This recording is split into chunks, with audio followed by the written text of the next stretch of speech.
நுங்கம்பாக்கத்தில் இருக்க ஒரு ஸ்டார் ஹோட்டலில் இருக்க ஒரு பாரில் வந்துட்டு அங்கே ஒரு பெண்ணை வந்துட்டு ரூமுக்கு வா அப்படின்னு கூப்பிட்டதில் 2 கேங்க்கு இடையில தகராறு நடந்ததா செய்தி வந்திருக்கு. அங்கே என்ன சார் நடந்துச்சு? அந்த செய்தி எடுத்து அதில் இருக்க கடைசி பேரவைப்படி. ஆனால் போலீஸ் கமிஷனர் அருணுக்கு இவர்கள் பிடிபட்டிருக்கும் தகவல் தெரிய வந்தவுடன் கைது செய்யும்படி உத்தரவிட்டுள்ளார். ஆனால் கைது செய்யப்பட்டவர்களுக்காக பல IAS IPS அதிகாரிகள் தொடர்பு கொண்டு பரிந்துரை செய்ததாக கூறப்படுகிறது. ஆனால் தவறு செய்தவர்கள் மீது நுங்கம்பாக்கம் போலீசார் BNS 19 போதும் செக்ஷனில் வழக்கு பதிவு செஞ்சார். இது கிட்டத்தட்ட 1/4 பக்கம் இந்த நியூஸ் வந்திருக்கு. சரியா? நீயும் இப்போ ரெகுலராக நியூஸ்லாம் பார்க்க ஆரம்பிச்சிட்டேன். ஒரு பாருக்கு போய் குடிச்சிட்டு சண்டை போடுறதுன்றது ஒரு நாளைக்கு மட்டும் சென்னை சிட்டி லிமிட்ஸில் 50 கேஸ் பதிவாகும். ஓகேவா? சின்ன லெவலில் டாஸ்மாகில் சின்ன லெவலில் சைடிஸ்க்கு சண்டை போடுறது அது தனி. பெரிய பார்ஸில் எப்போவும் ஏதாவது அங்கே ரெகுலராக நடக்காது. வாரத்துக்கு ஒரு சாட்டர்டேஸில் ஏதாவது ஒரு பஞ்சாயத்து வந்துடும். கூட கேர்ள்ஸ் போவாங்க. அப்போ எவனாவது இந்த டான்ஸ் ஆடும்போது பப்பில் இந்த மாதிரி சண்டை வரும், இல்லை வேறு ஏதாவது சண்டை வரும். இது இயல்பு. இந்த செய்தி தினகரனில் மட்டும்தான் வந்திருக்கு, வேறு எந்த செய்தித்தாள்லேருந்து வரல. அண்டு தினகரன் தலைமை செய்தியாளர் பிட்டு சுரேஷுக்கும் ஐஸ்கிரீமுக்கும் எவ்வளோ உறவு, 2 பேரும் சொந்தக்காரங்க, அண்ணன் என்று சொல்லியிருக்கிறார் என்றெல்லாம் நான் சொல்லியிருக்கிறேன். ஸோ 1/4 பக்கத்துக்கு போடுற அளவுக்கு இதில் என்ன நியூஸு? இது சிங்கிள் காலமாக போடக்கூடிய ஒரு செய்தி, நான் மறுக்கவில்லை. 1/4 பக்கத்துக்கு போடுற அளவுக்கு இதில் என்ன இருக்குது? IPS அதிகாரிகள் வந்து பரிந்துரைத்தும் இவர் வந்து ஒரு நேர்மையான அதிகாரியாக இருந்திருக்காரு அப்படின்னு காட்டுறதுக்கு.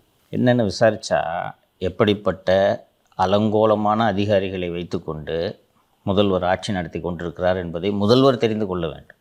இல்லைன்னா அட்லீஸ்ட்டு தீப்பொறி தினேஷ் தெரிந்து கொள்ள வேண்டும். இதில் இந்த அரெஸ்ட் ஆனதில் ஒருத்தர் வந்து ஐடியல் பீச் ரிசார்ட், மகாபலிபுரத்தில் இருக்கக்கூடிய ஐடியல் பீச் ரிசார்ட் உரிமையாளர் வின்ஸ்டன் பிரபு, அவரது தம்பி அரவிந்த். ஓகே, என்ன நடக்குதுன்னு கேட்டிங்கன்னா, இதில் நுங்கம்பாக்கத்தில் ஒரு பார் தாஜ் ஹோட்டலு. தாஜ் ஹோட்டலுக்கு ஒரு 2 குரூப்பு போகுது அங்கே ட்ரிங்க் சாப்பிட்றதுக்கு. 2 பேரும் ஏதோ ஃபங்க்ஷனுக்கு வந்திருக்காங்க, 2 குரூப்பும் போகிறாங்க. அதில் இருந்த ஒரு பெண் வந்து அந்த இன்னொரு குரூப்புக்கு தெரிஞ்சவர். அப்போ ஏதோ பேச்சு ஆரம்பித்து வாய்த்தகர ஆரம்பித்து அடிச்சுக்கிறாங்க. அது உண்மை. அடிச்சுக்கிட்ட உடனே அவங்க கண்ட்ரோல் ரூமுக்கு தகவல் தெரிந்து காவல்துறையினர் வருகிறார்கள். வந்ததும் பார்த்துட்டு அதுக்குள்ளே போலீஸ் வந்துடுச்சுன்னு தெரிஞ்ச உடனே இவங்களே சமாதானம் ஆகிடுறாங்க. போட்டிக்கோக்குள்ளே எல்லோரும் வெளியில் வர்றாங்க. வெளில வந்துட்டு சரி எதுக்கு போலீஸ் கிலீஸ்னு போகணும், விடுங்க பாஸ் தெரியாமல் ஏதோ பாட்டில் எடுத்து அடிச்சிட்டாங்கன்ட்டு சமாதானம் ஆகிடுறாங்க.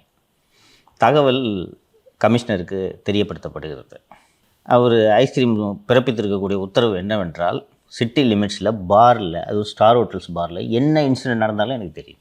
ஸோ தகவல் அவருக்கு தெரிஞ்சதும் யார் என்னன்றதை விசாரிக்கிறார். விசாரித்த உடனே ஐடியல் ரிசார்ட், பீச் ரிசார்ட்டோட ஓனர் அப்படின்னு சொன்ன உடனே ரிமாண்ட் பண்ணுறார்.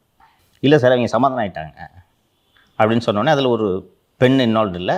அந்த பெண்ணை தான் புகார் கொடுக்க சொல்கிறாங்க. ஏசி இன்ஸ்பெக்டர்லாம் வந்துட்டாங்க. அங்கே வந்துட்டு கம்ப்ளைண்ட் கொடுன்னு சொன்ன உடனே அந்த பொண்ணு இவங்கெல்லாம் பேசிடும் போது பொண்ணு தப்பிச்சு ஓடிடுது. திடீர்னு நம்ம சமாதானம் போகலன்னா இவங்க கம்ப்ளைண்ட் கொடுக்க சொல்கிறாங்க. நான் வரல இந்த ஆட்டத்துக்குன்ட்டு ஓடிடுது. அவங்களுக்கும் கம்ப்ளைண்ட் கொடுக்கவே மாட்டேன்றாங்க. நாங்கள் வரலங்க, விடுங்க, நாங்கள் தான் சமாதானம் ஆகிட்டோமே, வரலங்க அப்படின்ட்டு. இவர் கம்ப்ளைண்ட்டை வாங்கன்னு சொன்னோடனே தாஜ் பாரோட மேனேஜர்கிட்ட கம்ப்ளைண்ட் வாங்கி இவங்களை ரிமாண்ட் பண்ணியிருக்காங்க. என்ன ரீசன்னா, அருண் சில ஆண்டுகளுக்கு முன்னூறு 6-7 வருஷம் இருக்கும், திருச்சி கமிஷனராக இருக்கிறார்.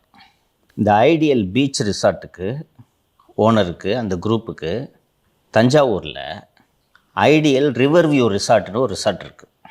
ஐஸ்கிரீம் ஃபேமிலியோடு போய் அங்கே தங்கணுன்ட்டு ட்ரை பண்ணும்போது போய் கேட்கும் பொழுது அறை இல்லை, காலியாக இல்லை. ஒரு எஸ்பி இன்ஸ்பெக்டர் எல்லாம் போய்ட்டு இல்லைங்க ஐயா வர்றாரு அப்படின்னு. யார் வந்தாலும் இல்லையா புக்குடி பாரியா எடுத்து அவங்ககிட்ட என்ன காசாக வாங்குகிறேன், காலியாக இருந்தால் கொடுக்க போகிறேன், ஓசியில் தான் கொடுக்க போகிறேன், இல்லை உண்மையிலே இல்லை என்று சொன்னதும் போயிட்டு அங்கே இல்லையே தங்க முடியலையே என்று திரும்பி வந்து விட்டுட்டார். 7 வருஷம் இருக்கும் இது நடந்து. இப்போ இது மாதிரி நடந்த உடனே ஐடியல் ரிசார்ட்டாக தூக்குனதோட இவ்வளோ பெரிய நியூஸாக இதை சுரேஷ்கிட்ட சொல்லி இதை வர வைக்கணுமா? கண்டிப்பாக. எப்படி அதிகாரத்தை பயன்படுத்துகிறாங்க தெரியுதா? இது ஒரு சாதாரண எஃப்ஐஆர் இல்லையா? 2 பேர் இதில் இந்த போட்டிருக்குல்ல, இந்த அறைக்கு அழைத்தார்கள் இது அதுன்ட்டு, இதெல்லாம் பொய். மேனேஜருக்கு எப்படி அறைக்கு அழைத்தார்கள்ன்றது தெரியும்? சொல்லு. பெண்ணு வந்து கம்ப்ளைண்ட் கொடுத்தா தட் இஸ் ஃபைன். ஆமாங்க என்ன இந்த அறைக்கு கூப்பிட்டாரு அப்படின்ட்டு கம்ப்ளைண்ட் கொடுத்தா ஃபைன். கம்ப்ளைண்ட்டு கொடுக்குறது மேனேஜர் அதிகபட்சம் என்ன கொடுக்க முடியும்? கலாட்டா பண்ணிட்டு இருந்தாங்க, ஹோட்டலோட பொருட்களை சேதப்படுத்திட்டாங்க, கலாட்டா பண்ணிட்டு இருந்தாங்க, வன்முறையில் ஈடுபட்டாங்க இல்லையா? அறைக்கு அழைத்தார்கள், கண்ணடித்தார்கள்ன்றதெல்லாம் மேனேஜருக்கு எப்படி தெரியும்? எப்படி அவர் கொடுக்க முடியும் புகார்? விக்டிம் தானே இதை சொல்ல முடியும். விக்டிமே அங்கே கம்ப்ளைண்ட் கொடுக்கல, ஓடிச்சு. 8 பேரை ரிமாண்ட் பண்ணியிருக்காங்க. நார்மலாக இந்த மாதிரி விஷயத்தை எழுதி வாங்கிட்டு விட்டுருவாங்க, பெரிய எடுத்த விஷயம். இன்னொன்று இது மாதிரிலாம் அதிகாரிகள்லாம் தொடர்பு கொண்டால் இன்னொன்று 2 ரிசார்ட்டு, பீச் ரிசார்ட் வச்சிருக்கிற ஆள், river resort and beach resort வச்சிருக்கிற ஆள் எவ்வளோ பெரிய பணக்காரனாக இருப்பான், எத்தனை அதிகாரிகளை தெரிஞ்சிருக்கும், எத்தனை அதிகாரி போய் ஓசியில் தங்குவாங்க, அவங்களுக்கு தெரியாதா? ரிமாண்ட் பண்ண முதல்ல ரிமாண்ட் பண்ணதோட விட்டு சுரேஷ்ட கூப்பிட்டு இது பெரிய நியூஸாக போடணுன்னு கால் பக்கத்துக்கு நியூஸு. எப்படி அதிகாரத்தை துஷ்பிரயோகம் செய்கிறார்கள்னு இது ஒரு உதாரணம் சொன்னேன்னா, நான் ஏற்கனவே சொல்லியிருக்கிறேன். இந்த ஐஸ்கிரீமு அண்டு விட்டு சுரேஷ் அண்ட் பாலசுப்ரமணியம் என்ற ஒரு மாவட்ட பதிவாளர், இவர்கள் 3 பேரும் சேர்ந்து ஏகப்பட்ட டபுள் டாக்குமெண்ட் பண்ணிகிட்டு இருக்கிறாங்கன்றதை நான் பலமுறை நமது நிகழ்ச்சியில் சொல்லிகிட்டு இருக்கேன். இப்போ உனக்கு ஒரு பத்திரம் அனுப்பிச்சிருக்கேனே, பற்றி அது பார்த்து என்ன தெரியுது? அந்த பத்திரம் பார்த்தா பத்திரத்தில் நிலம் பதிவு பண்ணியிருக்காங்க, வேறு ஏதாவது தெரியுதா? அந்த டாக்குமெண்ட் அனுப்பிச்சது பூரா டூப்ளிகேட், போலி பத்திரம். ஒரிஜினல் மாதிரி தான் இருந்துச்சு. அப்படி தான் இருக்கும். 1987 பதிவு செஞ்ச மாதிரி ஒரு ஆவணம் இருக்காதுல்ல, டூப்ளிகேட். மலேசியாவில் ஒரு பவர் ஆஃப் அட்டர்னி இருக்குமே, பொய். ராம்சார் என்பவர் ஒருவர் இருக்கிறார். அந்த ராம்சார் யார் என்றால் எம்ஜிஆரிடம் உதவியாளராக பணியாற்றியவர். எம்ஜிஆரோட பல பினாமிகளில் இவரும் ஒருவர். ஏகப்பட்ட பணம் புழங்குச்சு அந்த காலத்தில். எம்ஜிஆர் திடீரென்று இறந்ததும் அப்படியே அவர்கள் பதுக்கி விட்டு போய்விட்டார்கள். அதில் ஒருவர் தான் இந்த ராம்சார். அவங்களுக்கு பெரிய குடும்பம். சென்னை மற்றும் சென்னை புறநகரில் மட்டும் 3000 கோடிக்கு இன்றைக்கும் சொத்து இருக்குது அவங்களுக்கு. எந்த சொத்து எங்கே இருக்குன்றதே அவங்களுக்கு தெரியாது. அவர் இறந்து விட்டார். 2007ஆம் ஆண்டு அவர் ராம்சார் என்பவர் இறந்து விடுகிறார். அவருக்கு நிறைய வாரிசுகள் இருக்காங்க. அந்த வாரிசுகளும் பெரிய பணக்காரர்கள். இந்த வாரிசுகளும் வெளிநாடுகளில் முதலீடு செய்து மலேசியா, சிங்கப்பூர், அமெரிக்கா போன்ற பல்வேறு நாடுகளில் இருக்கிறார்கள். இப்போது இங்கே ஒரு ப்ராப்பர்ட்டி இருக்குது. ஃபார் எக்ஸாம்பிள், இந்த உனக்கு அனுப்பிச்ச பத்திரம், இந்த வேங்கை வாசல்ன்ற இடத்துல இருக்கக்கூடிய ஒரு இடம். மொத்தம் 3 ஏக்கர் 83 சென்ட். தாம்பரத்தில் 3 ஏக்கர் 83 சென்ட்டுன்னு என்ன வேல்யூ இன்றைக்கி? அந்த லேண்டு இவர்களுடைய இடம் என்பது தெரியும். இப்போ யாராவது அது எங்கள் லேண்டுங்க கொடுங்கன்ட்டு கிளைம் பண்ணுவாங்கன்னு பார்த்தா, இந்த வாரிசுகள் எல்லாம் நான் சொன்னது போல் உலகத்தில் பல மூலைகளில் இருக்கிறார்கள். அதில் ஒவ்வொருத்தருக்கும் ஒரு பங்கு தானே இருக்கும். 10 வாரிசு இருக்காங்கன்னா ஒரு 10 வாரிசுக்கும் ஒவ்வொருத்தருக்கும் ஒரு பங்கு. 10ல் ஒரு பங்கு தான் ஒரு வாரிசுக்கு. இந்த 10ல் ஒரு பங்கை வாங்குறதுக்கு லாஸ் ஏஞ்சல்ஸ்லேருந்து திருப்பி வருவாங்களா ஒரு வாரிசும்? ஒரு வாரிசு ஆஸ்திரேலியாவில் இருப்பாங்க, ஒரு வாரிசு நியூசிலாண்டில் இருப்பாங்க. ஸோ இந்த சொத்துக்கு வாரிசு கிடையாது. வாரிசுகள் பல நாடுகளில் இருக்கிறார்கள் என்பது இந்த பாலசுப்ரமணியத்துக்கு தெரியும். இந்த பாலசுப்ரமணியம் சில ஆண்டுகளுக்கு முன்பு சைதாப்பேட்டை 2 சப் ரிஜிஸ்ட்ரியில் வேலை பார்க்குறாரு. இந்த சைதாப்பேட்டை 2 சப் ரிஜிஸ்ட்ரியில் வேலை பார்க்கும்போது, அந்த சைதாப்பேட்டை 2 சப் ரிஜிஸ்ட்ரியில் தான் சென்னையோட பழமையான தாய் பத்திரங்கள் எல்லாம் இருக்கும். 1920கள், 30கள், 40களில் பதிவு செய்யப்பட்ட பத்திரங்கள் எல்லாம் அங்கே இருக்கும்.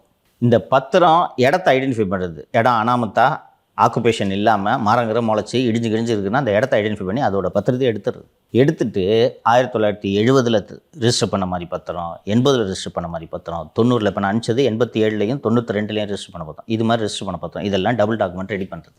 இப்படி ரெடி பண்ணி இப்போ நான் அனுப்பிச்ச பத்திரத்தில் இருப்பது போல் இவர்களுடைய வாரிசுகள் மலேசியாவில் இருக்கிறார்கள். மலேசியாவில் இருக்கும் அந்த வாரிசுகள் வேறு ஒரு இந்தியாவில் இருக்கக்கூடிய ஒருவருக்கு பவர் ஆஃப் அட்டர்னி கொடுக்கிறார்கள் என்று எழுதி ஒரு ஆவணத்தை தயார் பண்ணி, அந்த பவர் ஆஃப் அட்டர்னி ஹோல்டர் இங்கே வேறு ஒருவருக்கு அதை விற்கிறது மாதிரி ரெகுலராக டபுள் டாக்குமெண்ட் பண்ணிட்டு இருக்காங்க. இப்படி நான் அனுப்பிச்ச அந்த பத்திரத்தில் இருக்கக்கூடிய அந்த வேங்கை வாசல் நிலத்தை ஐஸ்கிரீமு, பாலசுப்ரமணியம், சுரேஷ் 3 பேரும் சேர்ந்து டபுள் டாக்குமெண்ட் செய்வதற்கான ஏற்பாடுகளில் இப்போது ஈடுபட்டிருக்கிறார்கள். இங்கே உட்காந்துக்கிட்டு நான் சொன்னேன்ல ஏற்கனவே ஜனவரி மாதத்துக்குள்ளே எல்லா மேட்டரும் எடுத்துகிட்டு வாங்கன்னு, வேகமாக இது போல் சென்னை நகரில் பல இடங்களில் இருக்கக்கூடிய நிலங்களை டபுள் டாக்குமெண்ட் செஞ்சு ரிஜிஸ்டர் பண்ணுறதுக்கு வர்றாங்க. இப்போது நான் அந்த வேங்கை வாசல் இடத்தையே எடுத்துக்குவோம். ரிஜிஸ்டர் பண்ணிட்டாங்க, ரைட்டா? அது தவறு என்பது எல்லோருக்கும் தெரியும். இது ஏன் இடம், இதை கொடுங்கன்னு யார் கிளைம் பண்ணுறது? எந்த வாரிசுங்க இருக்காங்க? இன்றைக்கி அவங்களுக்கு இது ஒரு பெரிய விஷயமாவே தெரியாது சார். பல ஆயிரம் கோடி சொத்து வச்சுருக்கவங்களுக்கு இங்கே வருவாங்களா? இங்கேருந்து ஃபஸ்ட்டு ஒருங்கிணைக்க முடியுமா? ஒவ்வொரு வாரிசும் ஒவ்வொரு நாட்டில் இருக்கும். சாதாரணமாக இங்கே இருக்க வயதான தாய் தந்தையாரோட 2 பிள்ளைகள் அமெரிக்காவில் இருந்தாலே அவர்களே இங்கே ஒரு அவசரத்துக்கு வர முடியாது. பல இடங்களில் இருக்கக்கூடிய வாரிசுகளை எப்படி ஒருங்கிணைப்பீங்க? பேச்சுவார்த்தை இருக்காது பல வாரிசுகளுக்கு. எனக்கு 1/10 ஷேர் வரும், அதோட வேல்யூ ஒரு 1 கோடி இருக்கும் அப்படின்ட்டு 100 கோடி வச்சுருக்கவங்க வருவாங்களா அதுக்கு? அப்போ யார் கிளைம் பண்ணுவா? இது என் லேண்டு, எங்கள் தாத்தா லேண்டு, இவர் எடுத்துட்டாருன்ட்டு யார் கிளைம் பண்ணுவா? யாருமே கிளைம் பண்ண வரமாட்டாங்கல்ல. அவ்வளோதான். இதை ஐடென்டிஃபை பண்ணுறதுக்கு இந்த காவல்துறை, பத்திரிகையாளர், பத்திரப்பதிவுத்துறை அதிகாரி 3 பேரும் சேர்ந்து இந்த வேலைகளில் ஈடுபட்டு கொண்டிருக்கிறார். இப்போது இந்த ராம்சார் லேண்டுனாலே எல்லா ரிஜிஸ்ட்ராருக்கும் தெரியும் இது டுபாகூர் லேண்டு. ஏன்னா ராம்சார்ன்றது பல இடங்களில் இந்த அவங்களோட நிலங்கள், சொத்துக்கள் இருக்கிறது. நான் ஒரு அதிகாரிகிட்ட, பத்திரப்பதிவுத்துறை அதிகாரி ஒருவர்கிட்ட கேட்ட உடனே ராம்சாரா சார் அப்படின்னாரு. ஆமாங்க அப்படின்னு. சார் அவங்களுக்கு பல இடங்கள் இருக்குது சார், பள்ளிக்கரணை, மேடவாக்கம், வேங்கை வாசல், அடையாறு, திருவான்மியூர், பத்திரம் பல இடங்கள், எல்லா இடத்துலையும் டபுள் டாக்குமெண்ட் போடுவாங்க சார். அதுக்கு அவங்களுக்கே தெரியல, அந்த ஃபேமிலிக்கே எங்கே எவ்வளோ சொத்து இருக்குன்னு தெரியல. எப்படி வந்து இந்த நான் சொன்ன எல்லா ரெஜிஸ்டருக்கும் தெரியணும் எப்படி இதெல்லாம் ரெஜிஸ்ட்ரேஷன் நடக்குது. இப்போ வந்தவுடனே சந்தேகப்பட்டு நீ உண்மையான வாரிசா அப்படின்ட்டு கேட்கணும் பதிவாளர். ஆனால் கேட்க மாட்டார்கள். என்ன காரணம் என்றால், சென்னை நகரில் பெரும்பாலான இடங்களில் இந்த சார் பதிவாளர்களுக்கு பதிலாக உதவியாளர்களை பொறுப்பு சார் பதிவாளர்களாக போட்டு தான் பல இடங்களில் பணியாற்றுகிறார்கள் என்று நான் சொல்லியிருக்கிறேன். ஒரு சப் ரிஜிஸ்ட்ரார் போஸ்டிங்க்கு 50 லட்சம் மூர்த்தி வாங்குறாரு. ரைட்டா? இப்போ for example Tirupattur sub registry இருக்குது, அந்த போஸ்ட்டு வேக்கண்ட்டு. அங்கே ஒரு குரூப் 2ல் வந்த சப் ரிஜிஸ்ட்ராரை அங்கே போடணுன்னா அந்த சப் ரிஜிஸ்ட்ராரை 50 லட்ச ரூபா தரணும். எந்த சப் ரிஜிஸ்ட்ராரும் 50 லட்ச ரூபா தர்றதுக்கு தயாராக இல்லை. அந்த மாதிரி சூழ்நிலையில் இந்த பாலசுப்ரமணியன் என்ன பண்ணுவான்னா, யாராவது ஒரு அசிஸ்டண்ட்டை செலக்ட் பண்ணி, தம்பி நீ அங்கே போ, உன்னை எஸ்ஆர் இன்சார்ஜாக போடுறேன். இல்லை சார் அது 50 லட்ச ரூபா ஆகுமே. நான் தரேன் 50 லட்ச ரூபா, நீ ஏன் கவலைப்படுற அப்படின்னு சொல்லி இவரே மூர்த்திக்கு 50 லட்ச ரூபா இவரு கொடுத்துருவார். உடனே இப்போ நீ தான் அந்த அசிஸ்டண்ட்னா நீ போ, உனக்கு என்ன கசக்குதா? யாரோ ஒருத்தர் நமக்கு ஸ்பான்சர் பண்ணி இது மாதிரி கொடுக்குறாரு. என்ன கேட்க போகிறாரு அண்ணன்? இந்த மாதிரி ஒரு டபுள் டாக்குமெண்ட்டை பண்ணி கொடு, ஏன்னா இது பண்ணி கொடுக்கல உனக்கு என்ன பிரச்சனை? எனக்கு தான் வேலை கிடைக்குது 50 லட்ச ரூபா உனக்காக ஸ்பான்சர் பண்ணி கொடுக்குறாங்க. இன்னொன்று மற்ற பத்திரத்தில் நீ காசு வாங்கலாம்ல, சம்பாதிக்கலாம்ல. உனக்காக 50 லட்ச ரூபா முதலீடு பண்ணி உன்னை ஒரு வருஷம் சம்பாதிக்க விடுறாருல. இப்படி சென்னை நகரில் பெரும்பாலான பத்திரப்பதிவுத்துறை அலுவலகங்களை இந்த பாலசுப்ரமணியம் தனது கட்டுப்பாட்டில் வைத்திருக்கிறார். அமைச்சருக்கு எப்போ கேட்டாலும் பணம் கொடுப்பார். அமைச்சருக்கு மூர்த்திக்கு இவ்வளோ அழகாக வசூல் பண்ணி தரான்ட்டு இவர் கேட்குற போஸ்டிங்லாம் போட்டு கொடுப்பார். இவர் போய் எடுத்துகிட்டு போவார். சார் பணம் கொடுத்துருக்கான், விருகம்பாக்கம் சப் ரிஜிஸ்ட்ரி கேட்குறாரு சொன்னோன்னே ஓகே, அவருக்கு மந்திரிக்கு பணம் வருது. எதுக்காக இவர் இங்கே கொண்டு வரா இருந்தால ஒரு அசிஸ்டண்ட்டை ஏன் போடுறான்றதுலாம் மூர்த்தி கவலை இல்லை. டிபார்ட்மெண்ட்டை குட்டிச்சோர் பண்ணிட்டாங்க. கிட்டத்தட்ட நான் ஏற்கனவே சொன்னேன், ஒரு 100 சப் ரிஜிஸ்ட்ரார்கிட்ட சார்ஜ் வாங்கிக்கிட்டு சஸ்பென்ஷன்லாம் இருக்கிறாங்க அப்படின்னு சொல்லியிருந்தேன். ஒட்டு மொத்தமும் முழுக்க டபுள் டாக்குமெண்ட்டு பல பத்திரப்பதிவு அலுவலகங்களையும் நடந்து கொண்டிருக்குது. நீயும் இந்த ஒரு சிட்டிக்குள்ளே போனோன்னா தெரியும்ல, ஒரு சில வீடுகள்லாம் பார்த்தோன்னா இடிஞ்சு அப்படியே பாழடைஞ்சு போய் கிடக்கும். சென்னையிலேயே பல இடங்களில் இல்லை வெளியூர்களிலும் சில இடங்களில் பார்த்தீங்கன்னா ஒரு சில சைட்டு வந்து அப்படி பில்டிங் இடிஞ்சு பாழடைஞ்சு புதரெல்லாம் மண்டி போய் கிடக்கும். அந்த இடத்தோட டாக்குமெண்ட்டு இந்த ரெஜிஸ்ட்ரியில் இருக்கவங்களுக்கு தெரியும்ல, அதை எடுக்கிறது. ராமசாமி முதலியார்னு ஒருத்தரோட சொத்து போய் அந்த ஊரில் போய் விசாரித்து கண்டுபிடிக்குது. சார் அவங்க பல வருஷம் முன்னாடியே சிங்கப்பூரில் போய் செட்டில் ஆகிட்டாங்க சார், யாரும் இல்லை அப்படின்னு சொன்னோன்னே அவனுக்கு ஒரு வாரிசை ரெடி பண்ணுறது. 1985 ரெடி பண்ண மாதிரி ஒரு பத்திரத்தை ரெடி பண்ணுறது, எடுத்துக்கிட்டு ஒன்று ஒன்றா கொண்டு வந்து வச்சு ரெஜிஸ்டர் பண்ணுறது. இப்படி தான் நடந்து கொண்டிருக்கு. சார் நம்ம கொஞ்ச நாளைக்கு முன்னாடி தான் பார்த்தோம், இந்த பள்ளிக்கரணை சதுப்பு நிலை இருக்குல்ல, அங்கே வந்துட்டு கட்டுமானங்கள் எழுப்ப போகிறதா கான்ட்ராக்ட்லாம் சைன் பண்ணியிருந்தாங்க. இப்போ இன்னொரு அதை ஒட்டியே வந்து இன்னொரு ஏதோ கல்லுக்குட்டி பகுதியிலையும் ஆரம்பிச்சிருக்காங்க போல சார். இன்றைக்கி தினமலரில் இந்த செய்தி வந்திருக்கிறது. இந்த கல்லுக்குட்டை என்ற பகுதி இந்த ராம்சார் நிலத்தை ஒட்டி இருக்கக்கூடிய பகுதி அரசு நிலம், சுத்தமாக அப்ரூவல் எதுவும் கிடையாது. ஆனால் கால் கிரவுண்டு 5 லட்ச ரூபான்னு எந்த டாக்குமெண்ட்டும் இல்லாமல் விற்பனை நடந்து கொண்டு இருக்கிறது. வெளிப்படையாக நடக்கிறது. ஆக்கிரமிப்புகள் நடக்கக்கூடாது என்று அந்த இடத்துல குறுக்கு சோறுலாம் கட்டப்பட்டிருக்கு. அதை தாண்டி போய் பிளாட்டை போட்டு வைக்கிறாங்க. இல்லை சார், டாக்குமெண்ட் இல்லாமல் என்ன தைரியத்தில் வாங்குறாங்க? இன்றைக்கி குடிசை போட்டு உட்காந்துக்கலாம், யார் கேட்க போகிறாங்க? இல்லை 10 லட்ச ரூபா நான் கொடுக்குறேன்ல, 5 லட்ச ரூபா கொடுக்குறேன், இல்லை 10 லட்ச ரூபா கொடுக்குறேன், அதுதான் தைரியம் கொடுக்குறாங்கல்ல. ஒன்றும் ஆகாதுன்னு ஏதாவது ஒரு பேப்பரை பதிஞ்சு கொடுப்பாங்க. இதே மாதிரி டபுள் டாக்குமெண்ட் ரெடி பண்ணி கொடுப்பாங்க. அந்த காலத்திலிருந்து பாத்தியப்பட்ட சொத்துன்னு சொல்லுவாங்க. 30 வருஷமாக அனுபவத்தில் இருக்கக்கூடிய சொத்துன்னு ஒரு டாக்குமெண்ட் ரெடி பண்ணி தரேன். ஒருவேளை கிடச்சிருச்சுன்னா எப்படி வாங்க வேண்டியதான்? இது கண்ணுக்கு தெரிந்து ஏன்பா இவ்வளோ பெரிய பிரிகேடு மாதிரி கம்பெனியே இவ்வளோ பெரிய ஃப்ராடு தானே பண்ணுது. 200 கோடிக்கு பண்ணும்போது 5 லட்ச ரூபாய்க்கு சின்னதாக அவனை படிக்க கூடாதா? ஃப்ராடு தானா? ஸோ இன்றைக்கி இது செய்தித்தாளில் இது வந்திருக்கிறது. உடனடியாக அரசு தலையிட்டு இந்த முறைகேட்டை தவிர்க்க வேண்டும். யார் பணமாக இருந்தாலும் போனது தானே, ஃப்ராடு தானே அது. ஸோ உடனடியாக இதை தடுக்க வேண்டும் என்பதை அந்த செய்தியை பார்த்துட்டு நடவடிக்கை எடுக்க வேண்டும் என்பதை நிகழ்ச்சி வாயிலாக பதிவு செய்து கொள்கிறேன்.